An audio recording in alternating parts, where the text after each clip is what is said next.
Have you ever wondered how the subcontinent of India flourished after the fall of the Mauryan Empire? The Post Mauryan period, stretching from around 200 before the Common Era to 300 in the Common Era, was a time of significant change and development. With the decline of the Mauryan Empire, a power vacuum was left, one that was quickly filled by a diverse group of dynasties, each bringing its own unique cultural and political influence. This was a time when the Indo-Greeks, the Kushanas and the Satavahanas rose to prominence, shaping the subcontinent in their own distinct ways. The Indo-Greeks, with their blend of Hellenistic and Indian influences, the Kushanas, who played a crucial role in the Silk Road trade, and the Satavahanas, the powerful southern dynasty, each contributed to the rich tapestry of the Indian subcontinent. Now, let's dig deeper into this fascinating era and understand its significance in shaping the Indian subcontinent. Imagine the fusion of Greek and Indian cultures. Intriguing, isn't it?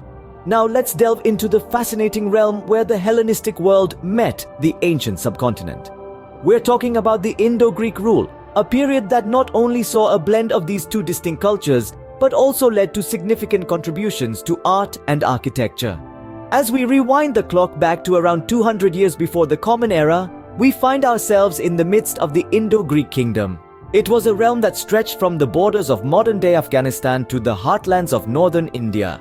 The Greeks, known for their love of knowledge and art, brought with them a cultural richness that was soon to meld with the vibrant traditions of India. The Indo-Greeks, as historians like to call them, made significant contributions to the Indian cultural landscape.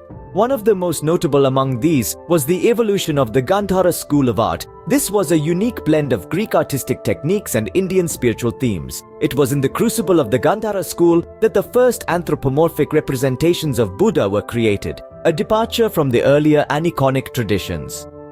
The fusion of these two cultures went beyond art and touched various aspects of life.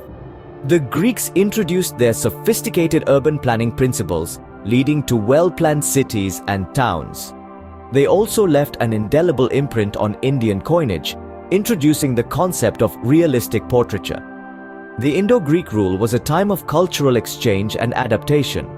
The Greeks embraced Indian philosophies, while the Indians were influenced by Greek thought and aesthetics. This period of cross-cultural fertilization led to an enriched cultural milieu that had lasting impacts on both societies.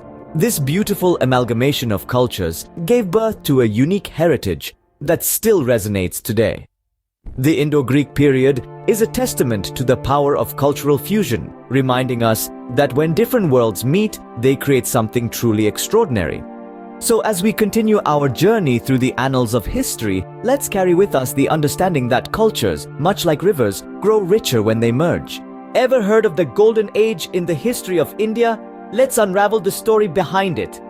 The Post-Mauryan period, particularly around the 1st to 3rd century CE, is often referred to as the Golden Age of Indian history. A significant player during this time was the Kushana kingdom. Now, the Kushanas were a nomadic tribe who initially resided in the Central Asian region. Over time, they expanded their territory and established a powerful kingdom in India. They were exceptional rulers, maintaining a harmonious balance between governance and cultural development. The Kushana rule was marked by significant growth in trade. They established a vast network of trade routes that stretched from Central Asia to the Mediterranean.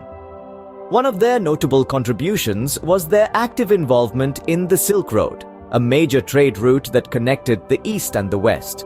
This not only facilitated the exchange of goods, but also led to cross-cultural interactions, contributing to a vibrant cultural fusion. But their contributions weren't limited to trade and culture. The Kushanas also played a pivotal role in the spread of Buddhism. The Kushana king Kanishka was a great patron of Buddhism. He organized the famous Fourth Buddhist Council, which marked a significant turning point in the history of Buddhism. Under his patronage, Buddhist art and architecture flourished and Buddhism spread far and wide, reaching as far as Central Asia and China. The Kushanas were also known for their coinage. They issued gold coins, a first in the history of India. These coins were not just a means of trade, but also a reflection of the contemporary art, culture, and religion. In fact, their coins serve as valuable sources for historians studying this period. The Kushanas, with their administrative acumen, Their promotion of trade and culture and their patronage of Buddhism left an indelible mark on Indian history. They played a significant role in shaping the socio-cultural landscape of India, contributing to what we now refer to as the Golden Age. The Kushanas indeed played a crucial role in making this era truly golden. While the North witnessed a blend of cultures, the South was creating its own legacy. Let's explore this further. As the Mauryan Empire collapsed, the South was not a silent spectator. In fact, it was here that one of the most powerful dynasties in Indian history rose to prominence, the Satavahana dynasty. It was during the reign of the Satavahanas that the Deccan region of India truly flourished. The Satavahanas were known for their robust rule, which spanned over 4 centuries. Their empire extended from the west coast to the east coast of the Indian peninsula, a testament to their military prowess and administrative finesse. They established strong political institutions, ensuring stability and prosperity in their region. But their rule was not just about military conquests and political institutions. The Satavahanas were also great patrons of literature and art. They nurtured a rich cultural milieu, fostering the growth of the Prakrit language. Prakrit, the language of the common people, became a medium of expression for poets and playwrights. The Satavahana rulers themselves took to writing, contributing significantly to Prakrit literature. The Satavahana era was also a golden age for art. The artistic brilliance of this period is evident in the intricate sculptures and magnificent architecture that have stood the test of time. The Amaravati Stupa and the gateways at Sanchi are shining examples of the artistic genius of this era. Trade, particularly maritime trade, was another feather in the Satavahana cap.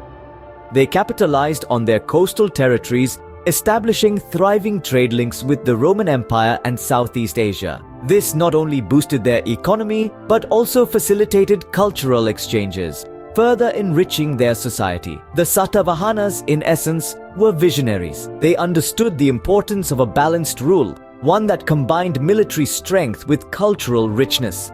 They promoted literature, art, and trade, creating a vibrant society that thrived under their rule. The Satavahanas, through their achievements, truly etched their mark in history. So what is the legacy that the post-Mauryan period left us with? To fully grasp the impact of this era, let's take a moment to revisit the key points we've discussed.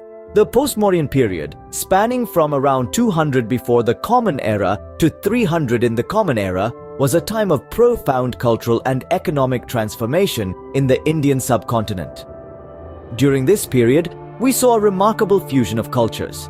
The intermingling of the Indo-Greeks, the Scythians, the Parthians, and later the Kushans brought about a rich tapestry of art, philosophy, and science. This was a time when the foundations of what we now recognize as Indian culture were being laid. The post-Mauryan period was also a golden era of economic prosperity. Trade routes expanded both within the subcontinent and beyond its borders. This facilitated the flow of goods, ideas, and people across vast distances, enriching the economies and societies of the regions involved. In the south, powerful kingdoms like the Satavahanas rose to prominence, contributing to the political and cultural diversity of the period. Their rule was marked by significant advancements in literature, art, and architecture, further adding to the cultural richness of the era. The legacy of the post-Mauryan period is thus etched deeply into the cultural and economic landscape of India. The amalgamation of diverse cultures during this period shaped the unique character of Indian civilization, the echoes of which are still evident in the country's art, philosophy, and societal norms. The economic prosperity of the era set the stage for the rise of powerful empires and the spread of Indian influence across Asia.